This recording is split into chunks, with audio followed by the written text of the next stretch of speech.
la conférence Charles et Marie-Laure de Noailles, mécènes du XXe siècle, qui va suivre. Elle s'intitule donc Charles et Marie-Laure de Noailles, mécènes du XXe siècle, avec Monsieur Stéphane Boudin-Lestienne et Alexandre Marr. Bonne conférence. C'est parti. Bonjour, bienvenue. Nous sommes ravis de cette invitation pour parler donc de Charles et Marie-Laure de Noailles, à l'occasion notamment du livre que nous avons sorti chez Bernard Chauveau Édition, en coédition avec la Villa Noailles à Hyères. C'est un livre qui en fait regroupe donc de presque 10 ans de recherche et a été le fruit d'un long travail d'élaboration de 4 ans à peu près. Et c'était donc l'occasion en fait de reparler de ça, parce que la question justement était, on était face à un manque, enfin face à une question assez extraordinaire, savoir que Charles et Marie-Laure de Noailles sont présents dans d'innombrables ouvrages, références, notes de bas de page, comme une référence claire de l'histoire de l'art du XXe siècle, comme quelque chose qui semble être connu, comme une évidence, comme une présence qui est toujours perpétuellement citée, comme une référence. Et en fait, il y avait tout simplement aucun livre, rien, aucun travail véritablement sérieux, si ce n'est voilà, quelques ouvrages vraiment peu recommandables, aucun travail sérieux sur la question du mécénat de Charles et Marie-Laure de Noailles. Donc c'est là que nous sommes essayés d'intervenir. Bonjour. Alors effectivement, l'enjeu du livre était double, enfin même triple. Le premier, le plus évident pour nous, pour Stéphane et moi, ainsi que pour Jean-Pierre Blanc, le directeur de la Villa Noailles, était de poser enfin sur le papier 15 ans de recherche et 10 pour moi, autour du couple Noailles, de la constellation qui se met en place autour du couple Noailles dès le milieu des années 20 jusqu'aux années 70. Ça, c'est le premier enjeu. Le second enjeu était, enfin, comme le disait Stéphane, de sortir une biographie, ou en tout cas un ouvrage scientifique sur ce mécénat, et non pas tant sur la vie de Charles et Marie-Laure, qui au final ne nous intéresse pas en tant que chercheurs. Enfin, elle est intéressante parce qu'elle nous apporte des anecdotes ou nous permet de situer des points de rencontre, mais c'était surtout d'essayer d'englober, d'essayer de réunir le maximum d'informations sur les différentes actions de mécénat, d'aide et la collection qu'avait pu assembler Charles et Marie-Laure de Noailles. Et enfin, le troisième enjeu, et non des moindres, était effectivement de poser cette question du mécénat, c'est-à-dire qu'est-ce que le mécénat de Charles et Marie-Laure de Noailles, qu'est-ce que ça veut dire être mécène au XXe siècle, et qu'est-ce que ça veut être mécène en France dans une période où l'agitation intellectuelle et artistique est absolument foisonnante. Donc comment on pouvait ainsi non pas seulement être collectionneur mais mécène, c'est-à-dire avoir véritablement une action sur le travail de mécénat de Charles et Marie-Laure. Il y avait aussi toutes sortes de questions qui se posaient, parce que il s'agissait aussi de regrouper un grand nombre de sources, en fait, de lutter en fait contre un éparpillement qui reflétait tout simplement la personnalité des Noailles. Donc on va revenir sur eux bientôt, mais c'est vrai que c'était la première grande difficulté qui peut-être expliquait aussi ce manque. Pourquoi il n'y avait eu aucun ouvrage sur eux? C'est peut-être parce qu'il y avait eu ils avaient eu une activité qui était tellement vaste et tellement diversifiée, et ça c'est une des caractéristiques les plus intéressantes de leur travail, si on peut appeler ça comme ça, travail de mécène, en tout cas de leur œuvre, de ce qu'ils ont fait, de leur action. Ils ont été tellement dispersés, on pourrait presque dire, à un certain moment, sauf qu'il y a beaucoup de logique dans tout ce qu'ils ont fait. Ils ont œuvré dans des domaines très très divers, et il a fallu effectivement se poser la question de comment aborder en fait l'action de ces gens qui ont pu aussi bien s'intéresser à aider l'élaboration d'un musée, le musée d'ethnographie du Trocadéro, ont pu soutenir le cinéma, ont pu soutenir la musique, des musiciens de leur temps, etc. Donc tout ça a été participé en fait d'une sorte d'interrogation en fait aussi sur ce qu'était le mécénat. Qu'est-ce que ça veut dire? Est-ce que généralement les mécènes sont des gens qui vont s'intéresser à un domaine très précis qui correspond à leur propre passion et une sorte d'identification en fait? On peut retrouver ça par exemple très, très simplement, pour vous donner un exemple très connu, celui de la princesse de Polignac, qui est musicienne, très, très, très douée en musique, et dont le mécénat s'adresse évidemment aux musiciens de son époque, compositeurs, etc.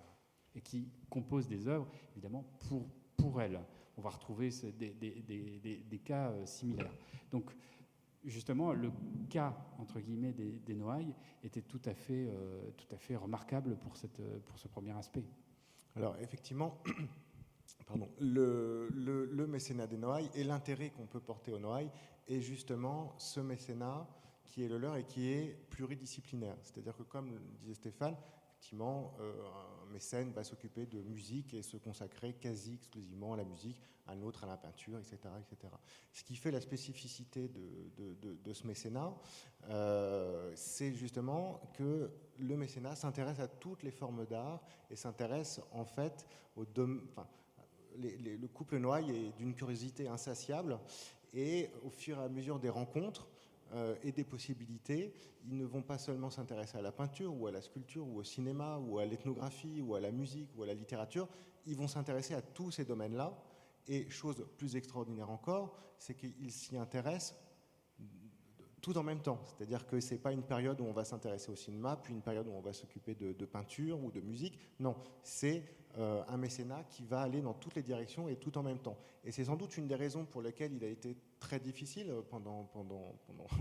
jusqu'à présent de pouvoir véritablement faire un ouvrage sur le couple Noailles. C'est que comme le mécénat et leur collection sont dans des domaines de prédilection variés, il est très difficile en fait de pouvoir rassembler toutes les sources. En somme, c'est comme l'adage un peu populaire, à force d'être partout, c'est comme si on était nulle part. Alors eux, ils ne sont évidemment pas nulle part, puisque quand on cherche, on aurait plutôt tendance à penser qu'ils sont partout, et c'est justement parce qu'ils sont partout que ça les rendait peut-être un peu invisibles jusqu'à présent.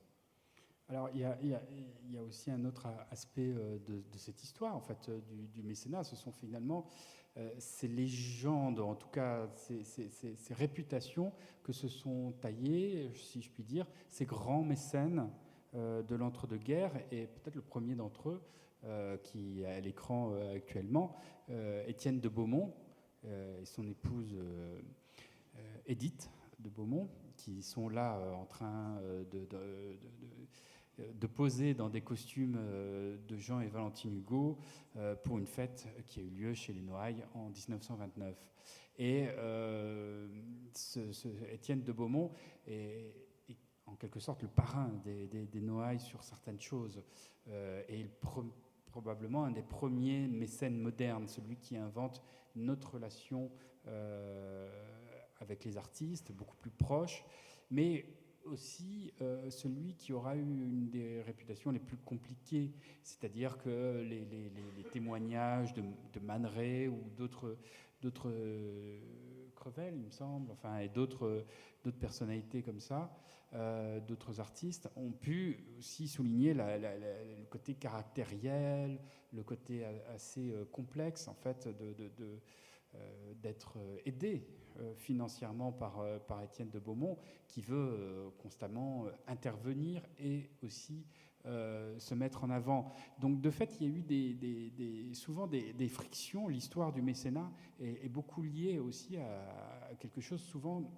une historiographie en fait assez négative, qui traînait comme ça et qui mettait, qui d'une certaine manière, on a souvent lu des choses extrêmement négatives en fait.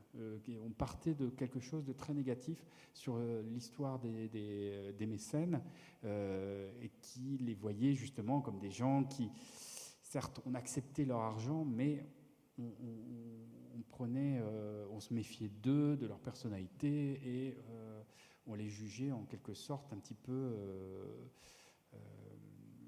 inopportuns. Voilà, hein, en fait, c'est ça. Alors, Étienne de Beaumont, effectivement, est un personnage extrêmement intéressant. Pour vous le situer, c'est un ami, un proche en tout cas, de Marcel Proust. Il est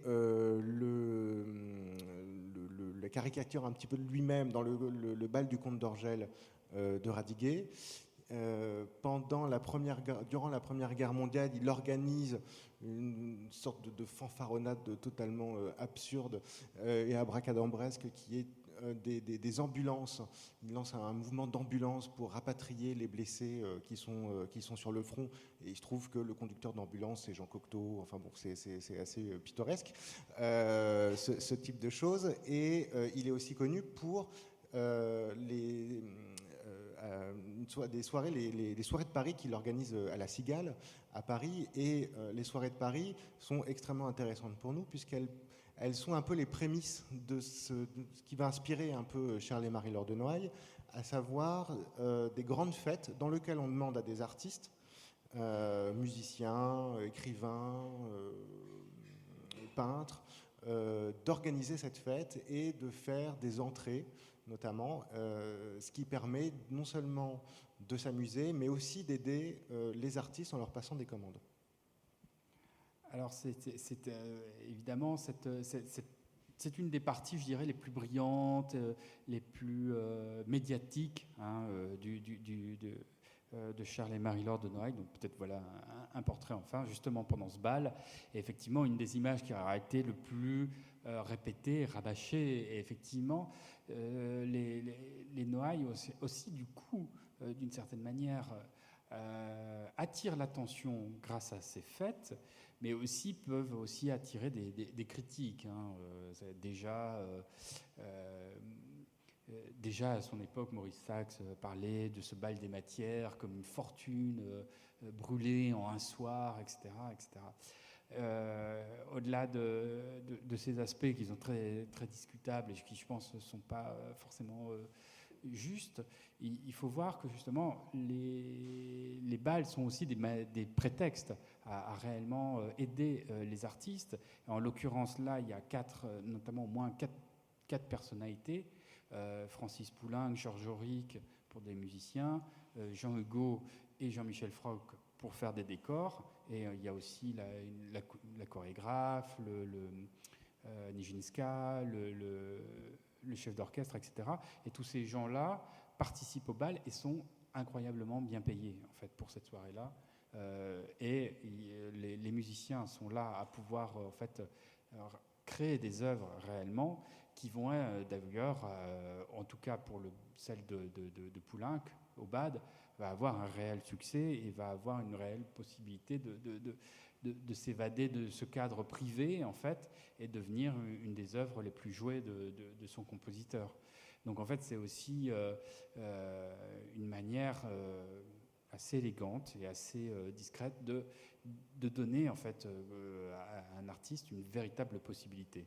Donc c'était ça aussi qui nous semblait intéressant à reprendre dans cette histoire, c'était de mesurer exactement les opportunités qu'ils avaient données, bien au-delà en fait de cette légende un petit peu facile des princes un peu fastueux, voilà, des années 20.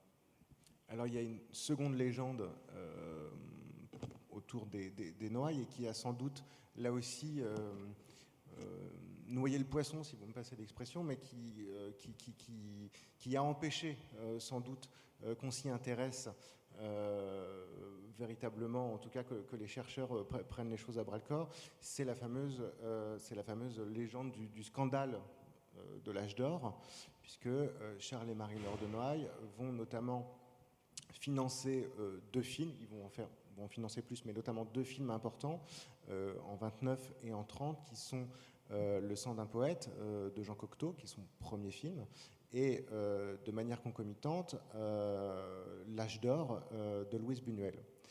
Lorsque L'âge d'or a été présenté en public, ça a été un scandale qui est alimenté par l'extrême droite française, qui a véritablement meurtri et choqué Charles et Marie-Laure de Noailles. Et généralement, lorsque vous ouvrez des biographies ou des ouvrages les concernant, on dit que Charles et Marie-Laure de Noailles arrêtent d'être mécènes, Charles s'enferme dans sa maison de grâce, et Marie-Laure s'en va toute seule dans sa maison de Hyères, dans la villa construite par Mélès Stevens qu'ils ont commandée quelques années auparavant.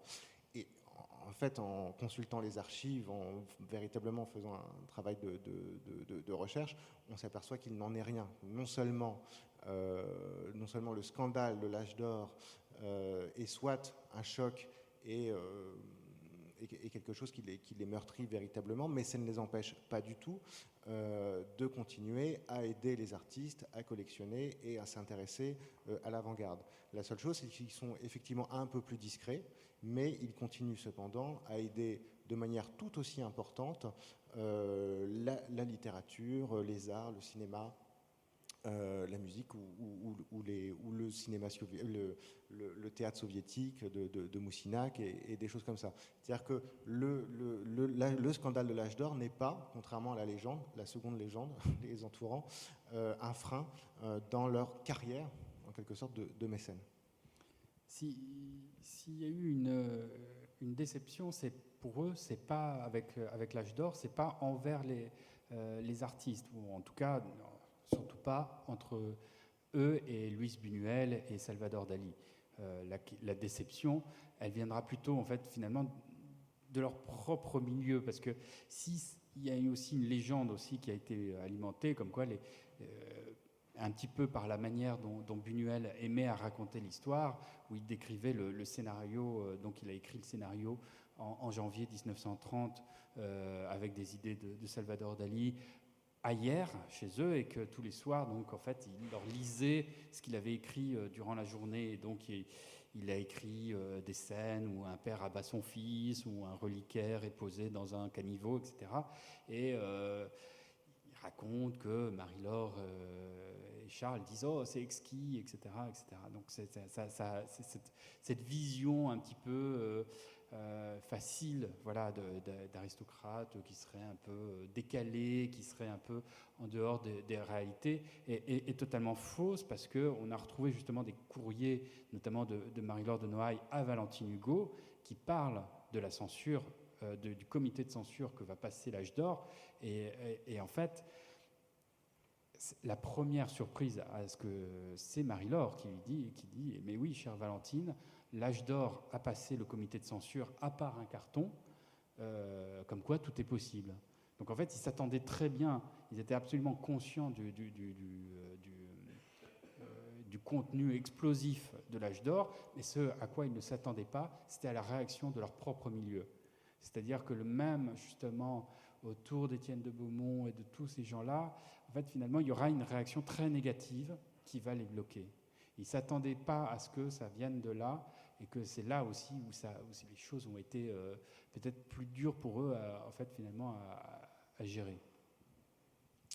Et ça nous amène à la troisième légende, qui est celle qu'on entend aussi assez régulièrement, ou qu'on entendait, j'espère, après la publication du livre, savoir que les Noailles, Charles et Marie-Laure, sont des sortes de têtes de linotte, en quelque sorte, qui seraient fait abuser par les artistes qui auraient profité de leur bonté, qui auraient profité de leur largesse, tout en leur faisant croire des choses, voilà, de leur faire penser que financer l'avant-garde, c'était faire des facéties, voilà. Alors, en fait, évidemment, à la lecture des correspondances, que ce soit des correspondances de Buñuel, de Buñuel, avec Jean Paulhan, qui est le directeur de la NRF, avec Maurice Sachs, avec Bataille, avec Léris, tout ça, on s'aperçoit évidemment qu'ils sont éminemment cultivés, qu'ils savent très bien ce qu'ils font, et que lorsqu'ils financent, effectivement, comme le disait l'âge d'or, ils sont tout à fait au clair avec le scénario et on discute beaucoup avec Louise Buñuel qui est ailleurs au moment où il finalise d'ailleurs le scénario.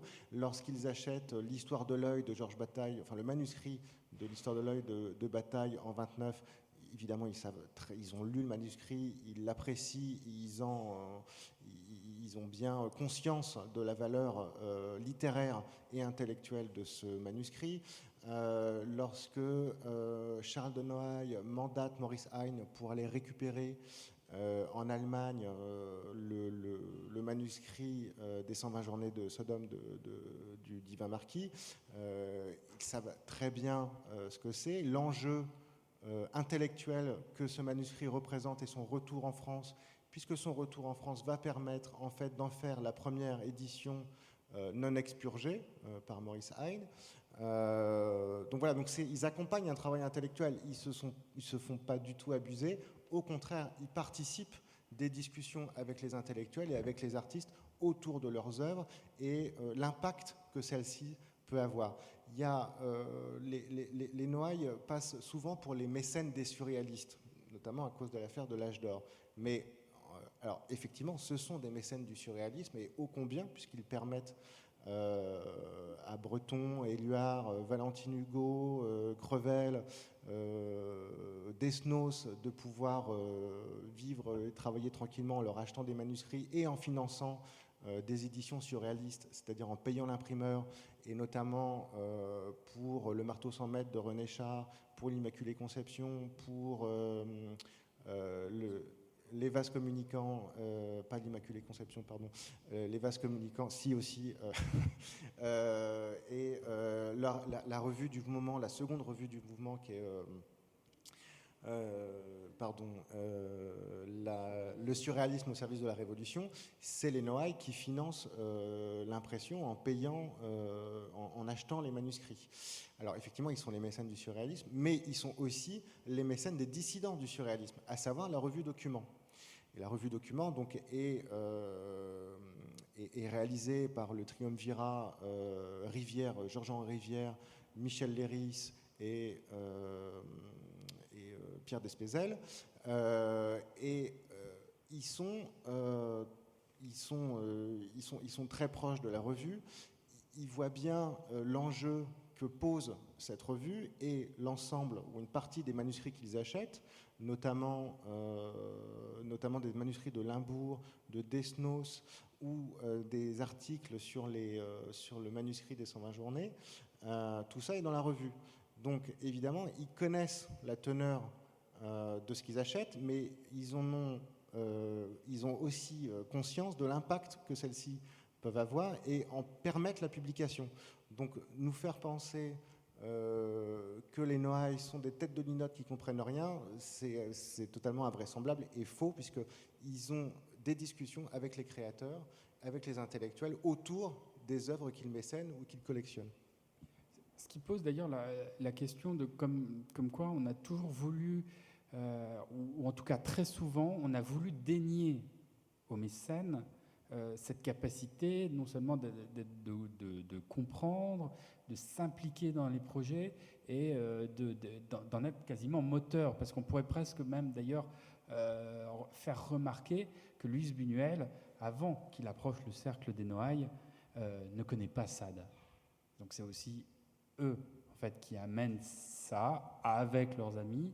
C'est pas simplement eux, mais ils sont moteurs de ça.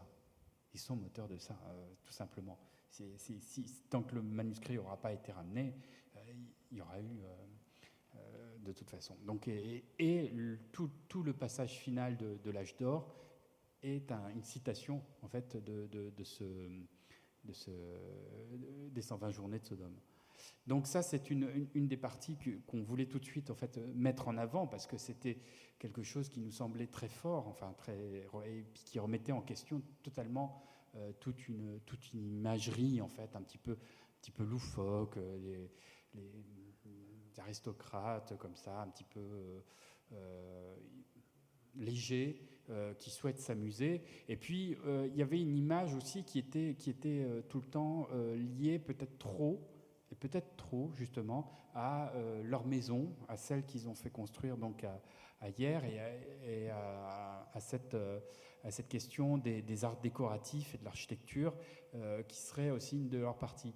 Justement, c'était l'occasion de remettre sur la table tout ce qu'ils ont fait et de montrer qu'il n'y avait pas que justement une sorte de château et que cette maison d'ailleurs à Hyères n'est pas un château. Loin de là, et qu'elle pose aussi d'autres questions, et qu'elle n'a pas. Et ce qui était aussi intéressant de voir, c'est qu'elle n'est pas non plus leur signature, parce qu'on pourrait vite se penser que les Noailles seraient les mécènes d'une certaine modernité ou qui seraient là pour être les représentants d'un certain style, d'une certaine élégance, art déco, etc.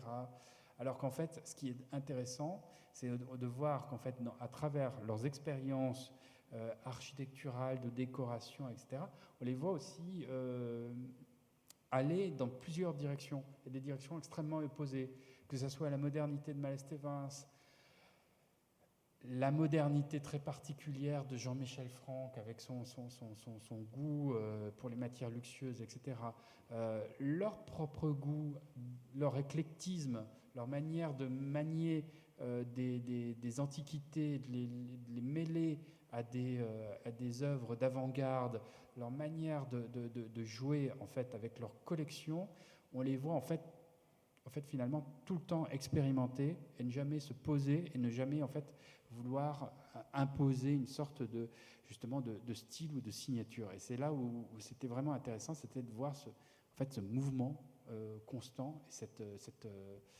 cette rapidité en fait d'esprit. Alors il y a un exemple qui est assez amusant pour justement montrer que finalement chez les Noailles tout bouge.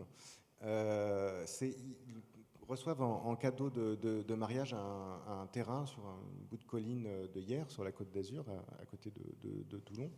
Et après différentes péripéties, ils rencontrent Robert Malestévins, qui est un jeune architecte qui n'a encore rien construit, si ce n'est des décors de cinéma, notamment pour Marcel L'Herbier, et en quelque sorte a façonné son architecture dans les films de science-fiction de L'Herbier, et avec la commande que lui passe Charles et Marie-Laure de Noailles, va construire dès 1924, en quelque sorte va faire passer de la fiction à la réalité l'architecture qu'il avait pu imaginer pour ses films de science-fiction.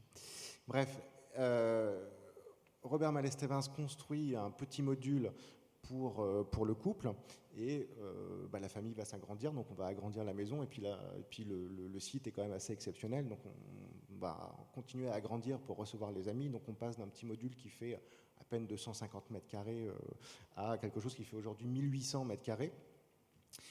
Néanmoins, comme le disait Stéphane, ce n'est pas un château, loin de là, ce sont des petites pièces qui s'agglomèrent les unes dans les autres, à la manière d'un château de dés, comme l'a si bien imaginé Man Ray. Et donc il y a une expérience qui est assez intéressante pour comprendre le rapport des Noailles à l'architecture, à l'ameublement intérieur, mais aussi à leur manière, comme le disait Stéphane, d'accrocher les œuvres et de vivre avec leurs œuvres. Il y a une expérience qui consiste à aller voir la Villa Cavrois à côté de Lille, à Croix, qui est magnifiquement restaurée et ouverte depuis quelques années, et de voir que tout est figé à l'intérieur. C'est-à-dire que le mobilier pensé par Malestévins et ses amis, n'a pas bougé en fait de la construction de la maison jusqu'à ce que les propriétaires partent de la maison, vendent la maison. Les Noailles, chez nous, à la Villa Noailles, faire une reconstitution de ce que pourrait être la maison est absolument impossible et n'aurait aucun sens, puisque justement la maison n'arrête pas d'être meublée et démeublée, et pendant quelques mois on met une pièce de Charot et puis on l'enlève, on met quelque chose de Franck, on met des appliques de Laurence et puis là on met des appliques de Giacometti, donc ça n'arrête pas de bouger. C'est une manière en somme de vivre totalement, c'est vraiment un avis personnel, mais vivre totalement la création de son époque, si ça veut dire quelque chose.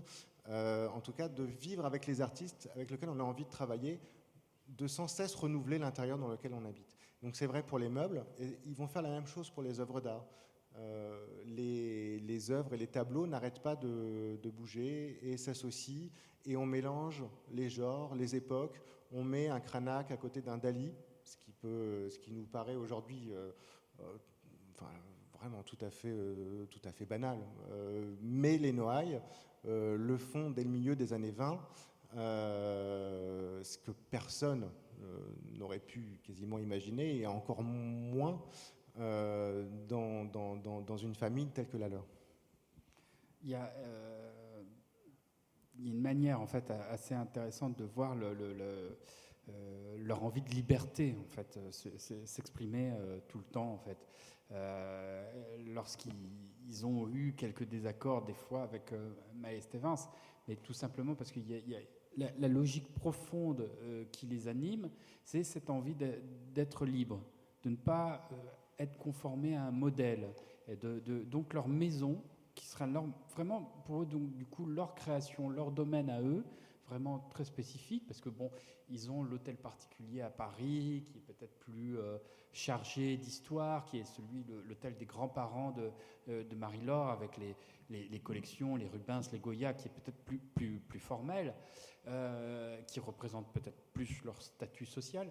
En tout cas, dans la maison Ayer, ils veulent se sentir beaucoup plus libres et justement pouvoir s'exprimer eux, leur envie, leur plaisir du moment, que ça soit les fêtes ou que ça soit le sport. Et donc la maison vraiment se construit, je dirais, presque autour d'eux au fur et à mesure. Hein. Vraiment, c'est comme une mue de serpent en fait. C'est vraiment selon ils ont aimé la piscine, alors ils en ont fait construire une. Ils aiment Charles de Noailles commence à découvrir le squash, alors il s'en fait faire un, etc., etc. Il y a des amis, de plus en plus d'amis. Faisons plus en plus de chambres, etc., etc. Et c'est comme ça qu'ils inventent un programme qui est très particulier et qui leur ressemble, et qui est une maison qui en fait finalement est constamment vivante. C'est Marcel Schneider qui dira dans les années, et ça continuera très tard, il dira, je crois, dans les débuts des années 60, dans un journal, dans un article qu'il écrit pour je ne sais plus quelle revue, que Marie-Laure n'est pas la conservatrice d'un musée, n'est pas la conservatrice de son musée. C'est qu'elle est une personnalité qui vit tout le temps, qui change, qui achète un autre tableau, rencontre un autre artiste, et donc elle va mettre quelque chose, et si les meubles ne lui plaisent plus, elle va les donner, les échanger, etc., etc. Donc ça, c'est vraiment cette manière de ne jamais être finalement prisonnier de ce qu'ils ont fait.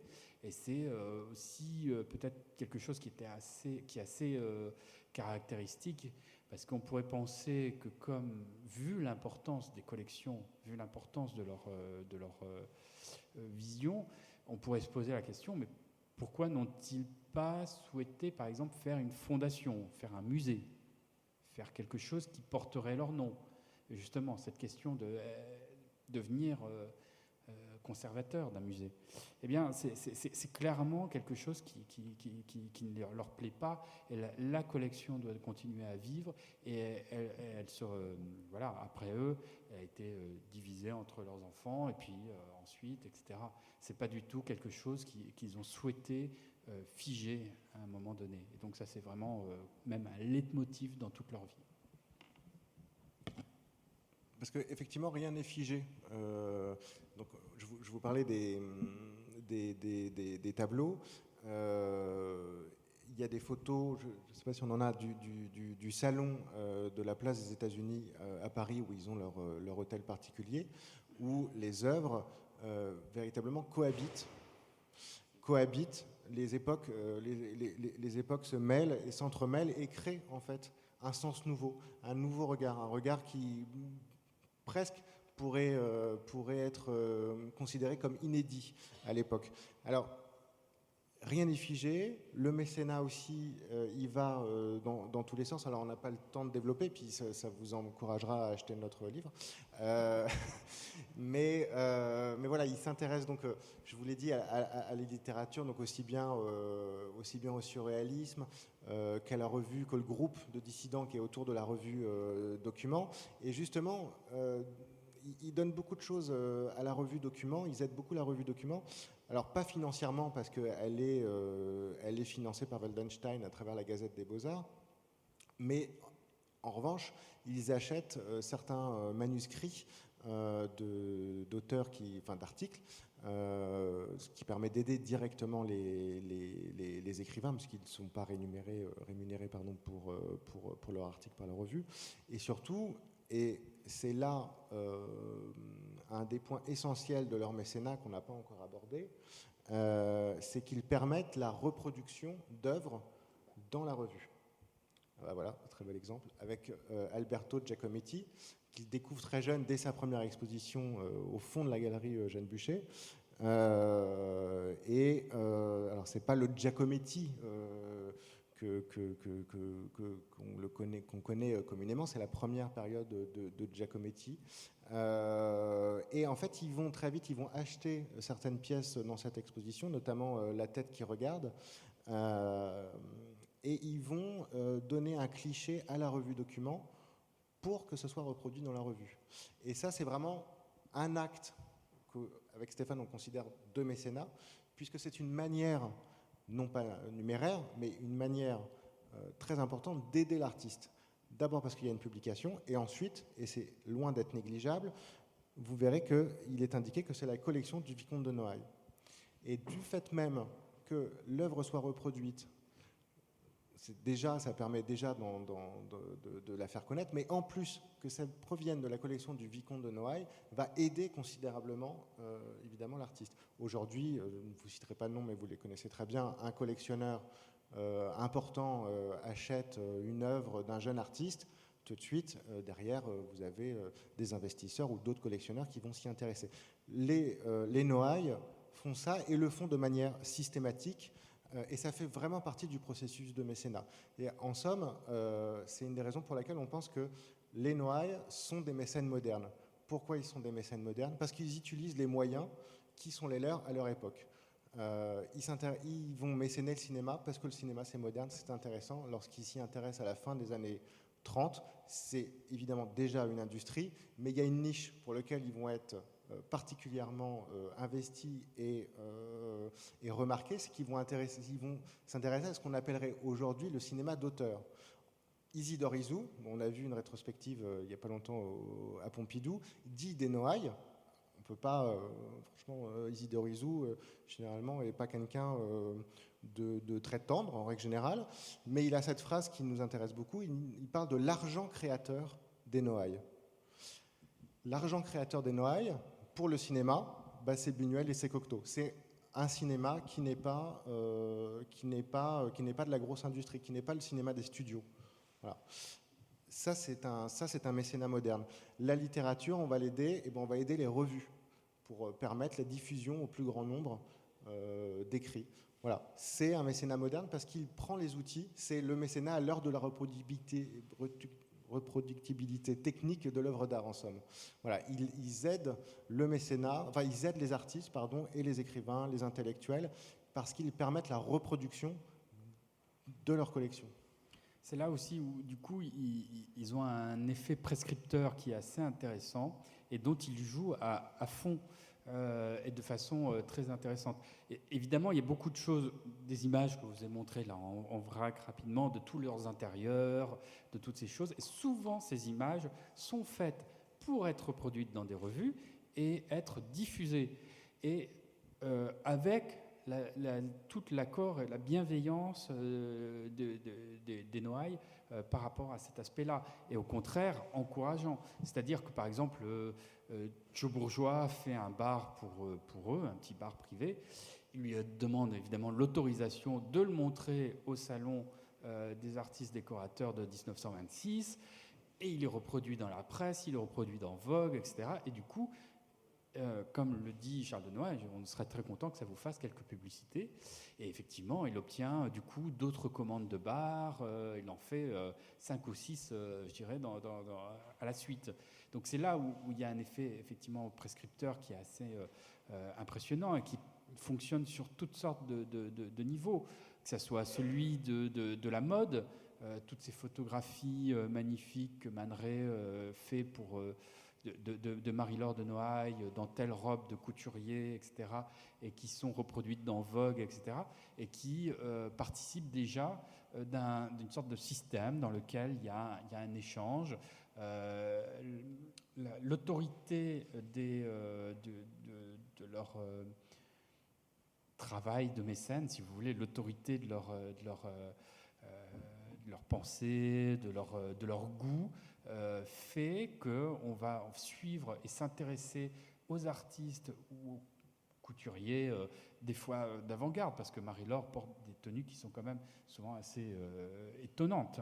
Quand même, la première collection couture de Schiaparelli ou des choses comme ça, c'est pas des tenues... des fois, elle ne porte pas de chapeau, enfin, ce qui est étonnant pour l'époque, et des choses comme ça, et qui sont... elle met une broche là où on s'y attend pas, etc. Et tout ça est suivi, et tout ça participe de la même idée, de la même chose. On va utiliser tous les moyens modernes de la presse, des médias, en fait, finalement, pour attirer l'attention sur des artistes et continuer, en fait, ce système d'entraînement positif. Il y a un coup de pub fait par les Noailles qu'on aime beaucoup avec Stéphane, qui va nous permettre de parler d'un mécénat qu'on n'a pas du tout évoqué et qui a été une grande surprise lors de nos découvertes. C'est le mécénat ethnographique. En haut de la colline de Chaillot, il y a un vieux musée poussiéreux, c'est Picasso qui le raconte, dans lequel il y a des sortes de masques, qui est le musée ethnographique du Trocadéro, qui va, en 1927-28, être changé de direction, et c'est Paul Rivet qui va en prendre la direction. Paul Rivet se retrouve avec ce bâtiment qui tombe en ruine, avec des collections extrêmement poussiéreuses, dans des états abracadabresques, et il va demander à Charles de Noailles son avis sur un jeune garçon qui s'appelle Georges-Henri Rivière, pour éventuellement le seconder. Ils se rencontrent, ça marche très bien. Les deux hommes seront amis, Georges-Henri et Charles de Noailles, pour la vie. Mais ils ont là leur première aventure. Charles de Noailles va prendre la présidence de la Société des Amis du musée et en faire le bras financier, en quelque sorte, puisque avec la présidence de Charles de Noailles, la dotation de l'État pour le musée annuel est de 20 000 francs. Charles de Noailles, dès la première année d'exercice de sa présidence, arrive lui-même et avec ses amis à ramener 200 000 francs pour le musée, ce qui va permettre en partie la réhabilitation, non pas du musée en lui-même architectural, mais du bâtiment, ça c'est l'État, mais en tout cas des collections, et en tout cas repenser les collections, acheter des vitrines modernes pour pouvoir présenter les objets, etc. etc., etc. Au bout de 2 ans dans la maison, Georges-Henri Rivière et Rivet se disent que les collections africaines sont un peu minces, il n'y a pas grand-chose, et il faudrait organiser une grande mission. Là, il discute avec Marcel Griault, qui revient du Mali, et ensemble, tous les trois décident de faire une grande mission qui partira en mai 1931, qui est la fameuse mission Dakar-Djibouti, donc qui traverse l'Afrique de l'Est à l'Ouest, avec Michel Léris, Scheffner, voilà. Sauf qu'une mission, ça coûte très cher. Donc il y a un projet de loi qui est déposé, ils arrivent à avoir de l'argent, je vous la fais courte, mais il manque quand même 100 000 francs pour aller au BHV, acheter 3 tentes, 2 pioches et ce genre de choses. Et que faire, parce que vraiment tout le monde a donné plein d'argent et que, bon, voilà, il faut être raisonnable. Ils organisent, et ça c'est les Noailles avec Georges-Henri qui s'occupent de l'organisation de la chose, et ça montre bien l'esprit en fait d'inventivité des Noailles et de se servir des moyens modernes. Ils organisent un grand gala de boxe au cirque d'hiver avec Al Brown, qui est le champion panaméen de boxe poids-coq de l'époque, une star, avec le champion français équivalent Roger Simandé qui va se faire sortir très très vite, mais peu importe, et Joséphine Baker qui va chanter pendant que Al Brown fait comment ça s'appelle, s'entraîne sur le ring entouré de 4 gardiens du musée. Ça fait une presse incroyable. Surtout, ça permet de ramener le tout Paris. Donc, on a Picasso qui achète 50 places, les Noailles qui, évidemment, achètent la moitié des places pour s'assurer que la soirée va bien se dérouler. Raymond Roussel donne 10 000 francs pour la mission. Enfin, voilà. Ça, c'est les Noailles. C'est vraiment leur manière d'envisager le mécénat. Alors évidemment pour un sujet très sérieux qui est un vrai sujet scientifique puisque c'est la première mission ethnographique française qui est à l'œuvre, mais de manière décomplexée, amusante, et voilà. Et lorsque l'autre mécénat moderne, une autre particularité, c'est quand le musée est inauguré, Charles de Noailles passe commande à Darius Milhaud sur un texte de Robert Desnos, donc déjà 2 mécénats. Robert Desnos écrit littérature, musique et ethnographie, puisque c'est pour l'inauguration du musée de l'Homme. Il passe commande d'une petite cantate qui sera la cantate de l'Homme.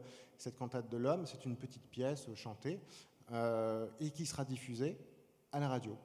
Voilà un mécénat moderne aussi, qui est on crée une pièce, une pièce musicale avec un petit livret de Robert Desnos qu'on fait passer sur les ondes. Ça a toujours été, c'est une des leurs grandes caractéristiques, c'est les multiples stratagèmes que prennent les Noailles pour aider leurs amis. Notamment, par exemple, pour revenir sur la musique et le programme qu'on a là, il faut aussi penser qu'il y a en 1931 une grave crise financière, donc à la suite de la crise de 29, qui frappe l'Europe, et les artistes sont particulièrement, après quelques années quand même qui ont été relativement fastes, la crise les marque profondément. Et donc les Noailles vont proposer de faire une petite fête à Hyères, une sorte de festival. Ils ont repéré un petit théâtre à moitié à l'abandon dans Hyères. Ils le font restaurer à leurs frais, ils le font redécorer, et ils commandent à, comme vous voyez là, Poulenc, Aurix, Sauguet, Markevitch et Nabokov, des pièces avec des textes de l'ami Max Jacob, qui va du coup aussi recevoir quelques sous. On demande à des amis littérateurs, comme dit Charles de Noailles, des textes, donc René Crevel, Salvador Dali devait toucher quelque chose, devait faire quelque chose, finalement c'est Christian Bérard qui fait le décor, etc. Et apparemment même Aldous Huxley, leur ami, déclame un texte qu'il a écrit sur la musique. Donc il y a comme ça une sorte d'événement qui est produit juste pour eux et leurs amis, a priori comme ça, mais qui est encore une fois un prétexte pour donner une somme qui est souvent vraiment bien payée en fait pour les compositeurs de l'époque. Si on compare avec ce qu'ils pouvaient recevoir s'ils avaient la chance d'avoir une commande d'État ou alors d'avoir une commande d'un orchestre privé, si on compare en fait à la manière dont ils sont payés à l'époque, c'est vraiment quelque chose de relativement royal, avec une liberté extraordinaire pour faire tout ce qu'ils veulent. Donc Nabokov décide de faire chanter le public. Voilà, chacun fait selon ce qu'il veut, et donc il y a une grande liberté accordée à tout ça. Et c'est là où c'est assez... c'est toujours une manière en fait étonnante. Alors on va aider encore Henri Sauguet un peu plus tard en payant la maison dont il a besoin pour passer les vacances, pour qu'il puisse finir à passer les vacances à orchestrer ou à écrire son premier opéra, La Chartreuse de Parme, qui va mettre des années et des années. Il y a encore d'autres idées pour Salvador Dali. eh bien, malgré son succès, malgré le fait qu'il vende très très bien, eh bien, on va l'aider encore en surpayant une toile, notamment le Guillaume Tell, la vieillesse de Guillaume Tell, en surpayant cette toile de façon à ce qu'il puisse acheter sa première maison à Cadaqués. Ou alors on va réunir un groupe de mécènes, et ce groupe de mécènes donnera une somme pour qu'il ait un fixe chaque mois, de façon à ce qu'il ne soit plus inquiété. Enfin, il y a toutes sortes de manières de procéder qui sont toujours étonnantes et élégantes et souvent drôles, et qui marquent justement aussi cette inventivité des Noailles. Pour finir, si vous avez peut-être vous aurez quelques questions. Effectivement, c'est le mot liberté en fait qui correspond sans doute le mieux au mécénat des Noailles. Alors, parce que c'est leur liberté à eux, la liberté qu'ils décident de se saisir, et surtout la liberté qu'ils permettent aux artistes et aux créateurs, qui sans doute donnent à réfléchir encore aujourd'hui. Alors évidemment, on pourrait nous taxer, Stéphane et moi, de faire de Charles et Marie-Laure de Noailles des héros qu'on adulerait, et voilà, dont on prolongerait le culte comme ça à travers un livre et en parlant de temps à autre. Mais on a essayé de chercher des points de friction, et pour tout vous avouer, on n'en a pas beaucoup trouvé. Alors effectivement, on comprend très bien on les comprend pas, mais les critiques et les choses qui ont été sans cesse répétées, et voilà, et on y allait de manière sans doute un peu méfiante lorsqu'on a commencé nos travaux de recherche et notre travail scientifique. Mais force est d'avouer que véritablement, ils laissent la liberté vraiment aux créateurs, sans contrepartie, et c'est surtout des histoires d'amitié. C'est assez amusant. On peut se dire, bon, bah voilà, juste ils achètent un tableau et puis c'est tout. Ou ils financent un film de Buñuel et puis c'est tout, parce que de toute façon ça se passe mal. Ben non, pas du tout. En fait, toute la correspondance très émouvante de Charles de Noailles et de Louise Buñuel, qui sont des vieux monsieur dans les années 70 et qui continuent à s'écrire, à se voir et à entretenir des liens d'amitié. C'est pareil avec, par exemple, Jean Paulhan, avec qui Charles de Noailles a une correspondance sur 30 ans avec Jean Paulhan sur la littérature, sur Sade, voilà. Donc c'est aussi des histoires d'amitié, et c'est des histoires d'amitié sans contrainte, a priori. En tout cas, aujourd'hui, on n'a pas trouvé de contre-exemple vraiment flagrant. Et les artistes eux-mêmes ou les créateurs sont généralement, même si au début ils sont aussi un peu méfiants, ils se méfient, ce sont des aristocrates qui donnent beaucoup d'argent, c'est louche. Et puis finalement, à une ou deux exceptions près, ils sont pas convaincus, et puis ils passent un petit moment ensemble, et puis ils sont amis pour la vie, quoi. Oui, il y a très peu. Il y a quoi? Il y a Jacques Prévert qui a résisté. Qui y a d'autres? Il y a eu le surréaliste, là, j'ai oublié son nom. Il y en a quelques-uns, voilà, qui ont résisté, mais d'une façon générale, voilà, c'est même Denise Bourdet qui parle de ça, qui est très bien dans un de ses livres.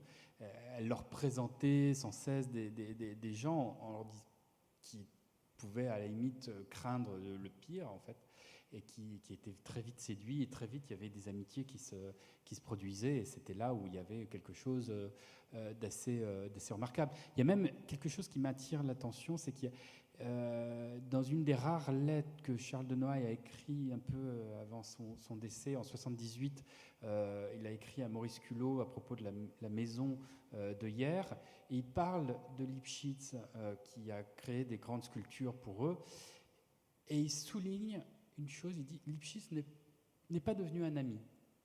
C'est comme quelque chose qui l'aura marqué finalement à la fin de sa vie. Charles de Noailles, bon, il y avait plein de souvenirs, et il y avait des choses, mais il y a des choses en fait qui sont, si on lit bien ce qu'il dit, on voit qu'il y a des choses qui l'ont vraiment marqué. Et le fait de souligner ça, je trouve c'était remarquable, parce que finalement tous les autres sont des amis. Et en fait, effectivement, on voit aujourd'hui la correspondance de Lipchitz avec sa femme en russe est au centre Pompidou. Et effectivement, Lipchitz dit tout le temps à sa femme bon, je travaille bien ici, ils sont très gentils, mais qu'est-ce que je m'ennuie, bon, voilà, je ne peux pas faire grand-chose. Enfin bref, il s'ennuie avec ça, il voudrait voir sa femme, mais voilà, il y a quelque chose qui ne s'est pas passé avec eux, mais c'est une des exceptions qui est assez étonnante. Au contraire, par exemple, de Laurence, là, qu'on voit à la gauche de l'écran, qui justement est vraiment devenu un ami personnel du vicomte et lui offre d'ailleurs telle ou telle sculpture parce qu'il l'aime bien, parce qu'il sait il a envie que le vicomte ait cette sculpture. Voilà, ça a un sens pour lui. Est-ce qu'on termine avec des questions? Oui, peut-être vous avez des questions, il reste 5 minutes.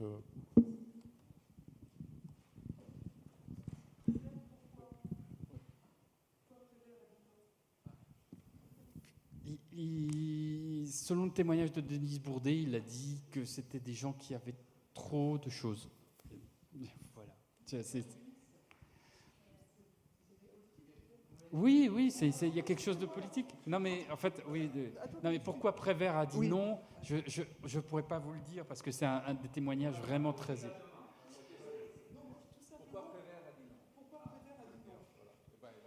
Parce que on ne le sait pas précisément, c'est un témoignage indirect, mais Prévert apparemment a dit à Denise Bourdet que ces gens avaient trop d'objets, trop de choses et qu'ils ne pouvaient pas, ça ne s'accordait pas avec lui. Voilà. Moi, j'aimerais, avant tout, merci beaucoup, c'était très intéressant. Sûrement, on va lire votre livre. Qui sont les Noailles d'aujourd'hui? Ça existe? C'est-à-dire des mécènes tout azimut qui s'éparpillent sur beaucoup de secteurs où ça n'existe pas. Alors, le contexte politico-économique aujourd'hui a considérablement évidemment changé et que les attentes ne sont pas les mêmes. Et les moyens d'aider artistes, institutions ou intellectuels n'a plus rien à voir. C'est-à-dire qu'on aurait plutôt tendance à penser que les mécènes et quelques autres autour d'eux à la même époque sont un peu les derniers mécènes au sens où on pouvait l'entendre jusque-là. À savoir qu'il n'y avait pas chez les Noailles, il n'y a pas de contrepartie. En ce sens qu'ils n'attendent pas un retour. Ils n'attendent pas des avantages fiscaux ou ce genre de choses. Ou d'images. Ils n'en ont pas besoin. Ils n'ont pas d'image effectivement à se construire. Dès leur mariage, ils ne sont pas connus, ils sont encore tout jeunes, c'est un très jeune couple, il y a 5 pages dans Vogue. Voilà. Donc ils n'ont pas besoin d'image, ils n'attendent pas de contrepartie. Donc faire un parallèle entre un mécène ou quelqu'un qui se dit mécène aujourd'hui et les Noailles, ça n'a pas vraiment de sens parce que les enjeux ne sont pas du tout les mêmes en fait.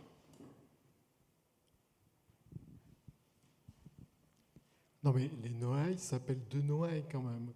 Enfin, on ne peut pas parler des Noailles sans parler d'un héritage. Ce qui a changé par rapport à aujourd'hui, c'est que ce sont des héritiers et que rien que dans leur nom, il y a une grande partie de l'histoire française.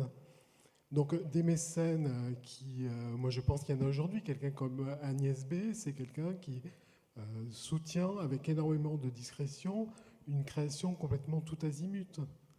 Donc moi je pense que des héritiers comme ça, il y en a, et après qu'ils soient tout jeunes et qu'on parle déjà d'eux, c'est pas à cause d'eux, c'est à cause de leur nom, à cause de leur famille, à cause de leur milieu d'origine. On ne peut pas parler d'eux sans dire que ce sont des grands héritiers de l'aristocratie française. Ah oui, non, mais ça, je suis absolument d'accord. Et effectivement, ce sont des héritiers et ils héritent d'une collection prodigieuse avec laquelle ils vont jouer.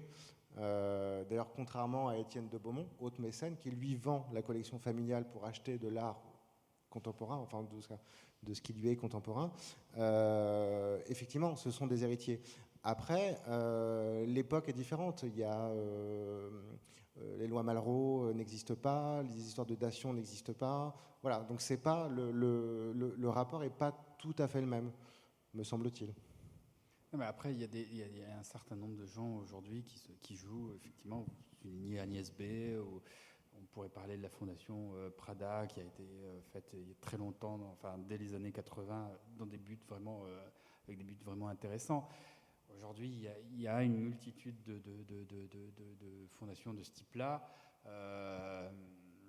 sur lesquelles on pourrait discuter. Nous, notre but n'est pas d'ailleurs de forcément rentrer dans ce débat-là, mais plutôt de le susciter. En fait, on ne veut pas y répondre, on ne veut pas utiliser en fait les noailles pour.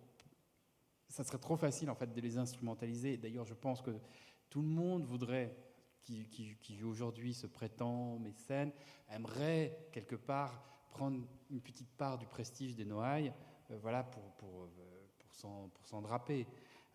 Mais ça deviendrait compliqué. Ça deviendrait une manière de les instrumentaliser à quelque chose, à un jeu auquel ils n'ont pas voulu jouer. Bien au contraire. Ils ont joué à quelque chose de beaucoup plus libre. Je pense qu'ils ont expérimenté, des fois à leurs dépens, sur des sujets qui étaient beaucoup plus, qui étaient difficiles. Voilà, je pense qu'il faut tenir ça aussi. À leur époque, c'est pas si simple et pas si évident, et rien n'a été de tout repos en fait. C'est pas comme c'est pas toujours un jeu en fait de se retrouver au milieu des disputes des avant-gardes, de se retrouver face à des artistes, même des artistes décorateurs qui veulent pas ci, qui veulent pas ça, etc. Enfin, c'est tout, en fait, rien n'est aussi n'est simple. Il faut même pour la musique, ils ont eu en fait à essuyer beaucoup de critiques. Et c'est des fois, sans parler des insultes et des fois de la froideur qu'ils ont pu recevoir. Et ils l'ont d'ailleurs aussi bien senti dans les années 50, quand réellement le règne, entre guillemets, des mécènes a complètement décliné et que le monde a changé, et que ce sont les galeries qui ont émergé. Et là aussi,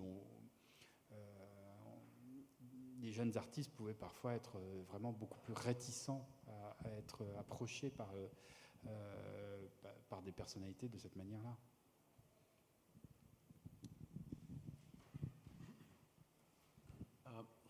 Merci, c'était très intéressant. Et est-ce que vous croyez qu'aujourd'hui, vous avez dit il y a un contexte social et politique et c'est complètement différent, que peut-être le mécénat moderne, c'est plus dans les côtés de social de l'art. Il y a beaucoup d'argent maintenant dans le monde de l'art. Mais vous voyez que Gates, par exemple, il fait des grandes actions de mécénat avec billions de dollars pour l'Afrique ou pour les enfants. Est-ce que vous croyez que c'est changé dans cette façon ?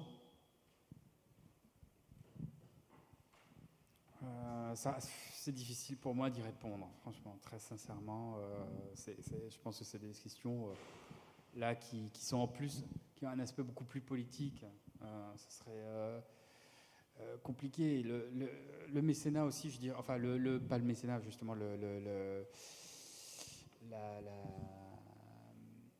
l'aide humanitaire aussi a pu être des fois critiquée aussi pour certains de ces aspects-là. Elle peut parfois aussi être instrumentalisée politiquement. Le mécénat, d'une façon générale, pour revenir à ça, rappelons-le, à la base, n'est pas quelque chose de très pur.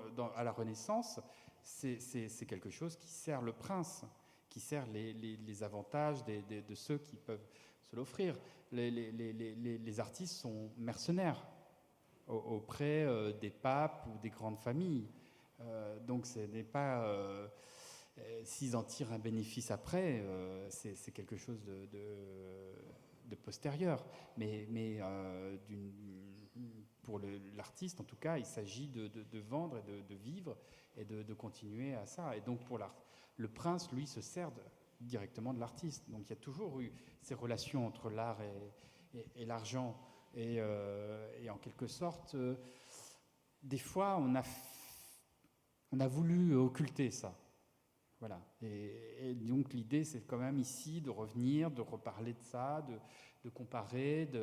On a eu la chance d'avoir accès à des archives qui donnent des prix, qui donnent des montants, et qui donnent vraiment l'idée de ce que ça ce que c'était réellement pour eux, effectivement, un mécénat.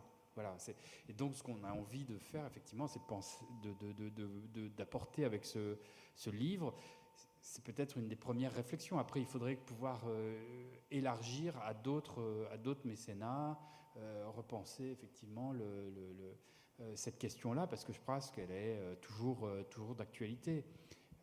Tout comme la question je sais pas, de la censure, la question de la responsabilité justement du producteur face à l'œuvre de l'artiste qu'il aide à mettre au monde. Ça, c'est la question qui est en jeu dans l'âge d'or.